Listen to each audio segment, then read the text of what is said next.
യോഹന്നാൻ്റെ സുവിശേഷം 6-ാം അധ്യായം 35-ാം തിരുവചനം. യേശു അവരോട് പറഞ്ഞു, ഞാനാണ് ജീവൻ്റെ അപ്പം. എൻ്റെ അടുത്ത് വരുന്നവന് ഒരിക്കലും വിശക്കുകയില്ല, എന്നിൽ വിശ്വസിക്കുന്നവന് ദാഹിക്കുകയുമില്ല. ഈശോയിൽ ഏറ്റവും സ്നേഹമുള്ളവരെ, മനുഷ്യൻ്റെ അടിസ്ഥാനപരമായ ആവശ്യങ്ങളിൽ നിന്നാണ് ഈ വിശപ്പും ദാഹവും എന്നൊക്കെയാണ്. ഭക്ഷണവും കുടിക്കുന്നതിനുള്ള ജലവും ഒന്നും ഇല്ലാതെ എത്ര ദിവസം എത്ര കാലം എനിക്ക് നിങ്ങൾക്കൊക്കെ ജീവിക്കാൻ കഴിയും? രണ്ടാമത്തൊരു കാര്യം എന്ന് പറയുന്നത്, ഒരു 5 സ്റ്റാർ ഹോട്ടലിൻ്റെ തൊട്ടടുത്തായിരിക്കാം നമ്മൾ താമസിക്കുന്നത്. അല്ലെങ്കിൽ നമുക്ക് നന്നായിട്ട് വിശക്കുമ്പോൾ നമ്മളൊരു ഹോട്ടലിൻ്റെ കുറേ ഭക്ഷണം ഉണ്ടാക്കി വച്ചിരിക്കുന്ന സ്ഥലത്ത് പോയി നിന്ന് നമ്മുടെ വിശപ്പ് മാറുമോ? നമുക്ക് ഏറ്റവും ഇഷ്ടമുള്ളൊരു ഭക്ഷണം ഇങ്ങനെ ഉണ്ടാക്കി ടേബിളിൻ്റെ മേടി വെച്ചേക്കാം. നമ്മൾ കൈയൊക്കെ കഴുകി കഴിക്കാൻ വേണ്ടി ഒരുങ്ങി വന്നിരുന്നു, പക്ഷെ കഴിക്കുന്നില്ല. ഇത് കുറേ നേരം നോക്കിയിരുന്ന നമ്മുടെ വിശപ്പ് മാറുമോ? ദൈവത്തിന് വചനം നമ്മളെ ഇന്ന് ഓർമ്മിക്കുക. ഈ 2-ാമത്തെ ഒരു തരം, ഞാൻ ജീവൻ്റെ അപ്പ, എൻ്റെ അടുത്ത് വന്നാൽ മതി, നിനക്ക് വിശക്കത്തില്ല. 2-ാമത്തെ കാര്യം, നീ എന്നിലൊന്ന് വിശ്വസിച്ചാൽ മതി, ദാഹിക്കത്തുമില്ല. നമ്മുടെ വിശപ്പ് നമ്മളെ ആത്മീയവും ഭൗതികവുമായ മനുഷ്യൻ കുറേ വിശപ്പില്ല.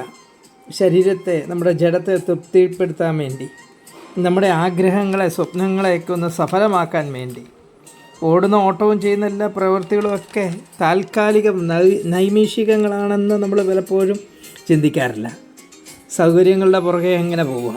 പക്ഷേ എവിടെയാണ് നമുക്ക് തൃപ്തിയുള്ളത്? എവിടെയാണ് നമ്മുടെ വിശപ്പ് മാറുന്നത്, ദാഹം ശമിക്കുന്നത്? വചനത്തിൻ്റെ പ്രസക്തി കാലഘട്ടത്തിൽ ശരിക്കും നമ്മൾ ഒരിക്കൽ കൂടി ഒന്ന് ചിന്തിക്കണം. ലോകം 2ആയി തിരിച്ചത് തന്നെ ഈ തമ്പുരാൻ്റെ ജനനത്തോടെയാണ്. AD എന്നും BC എന്നും ഈശോയുടെ ജനനത്തോടെ തിരിച്ചത്. അതുകൊണ്ട് തന്നെ ലോകത്ത് ഒരു രക്ഷകനെക്കുറിച്ച്, ഈശോ എന്ന രക്ഷകനെക്കുറിച്ച് കേൾക്കാത്ത ആരും തന്നെ ഉണ്ടാവില്ല. പക്ഷേ അവൻ്റെ അടുത്തേക്ക് വരാൻ വേണ്ടി, വിശ്വസിക്കാൻ വേണ്ടി തയ്യാറാകുന്നില്ല എന്നുള്ളതാണ്. ദാവീദ് പാടി 34-ാം സങ്കീർത്തനത്തിൽ, കർത്താവ് എത്ര നല്ലവനെന്ന് രുചിച്ചറിയുന്നു. 34-ാം സങ്കീർത്തനം 8-ാം വചനം. പക്ഷേ പലരും വിചാരിക്കുക, ഞാനുൾപ്പെടെ നമ്മൾ വിചാരിക്കുക, നമ്മൾ തമ്പുരാനെ ഇങ്ങനെ നെഞ്ചിരകത്ത് സ്വീകരിച്ചു, അവനെ നമ്മൾ ഭക്ഷിച്ചു എന്നൊക്കെ.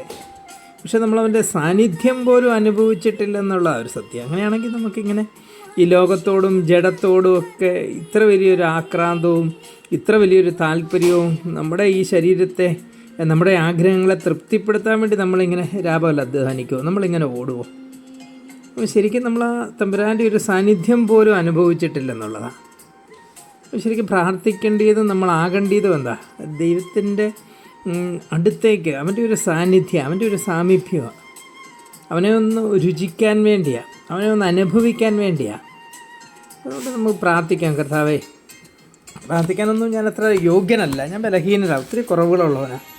എന്നാൽ ഈശോയെ, നീയാകുന്ന അപ്പം രുചിക്കാനുള്ള ആ കൃപയ്ക്ക് വേണ്ടി ഞാൻ പ്രാർത്ഥിക്കുക. എൻ്റെ യോഗ്യത കൊണ്ടല്ല ഈശോയെ, മറിച്ച് നിൻ്റെ കരുണയിൽ ആശ്രയിച്ചുകൊണ്ടാണ്, നിൻ്റെ കൃപയിൽ ആശ്രയിച്ചുകൊണ്ടാണ്. നീ എന്നെ സഹായിക്കണം, നിൻ്റെ സ്നേഹത്താൽ എന്നെ നിറയ്ക്കണം. ഈശോയെ, എൻ്റെ വിശ്വാസത്തെ വർദ്ധിപ്പിച്ച് എന്നിലെ ദാഹത്തെ നീ മാറ്റണം. നിൻ്റെ കൃപയാൽ നിറയ്ക്കണം. Amen. Praise the Lord. Hallelujah.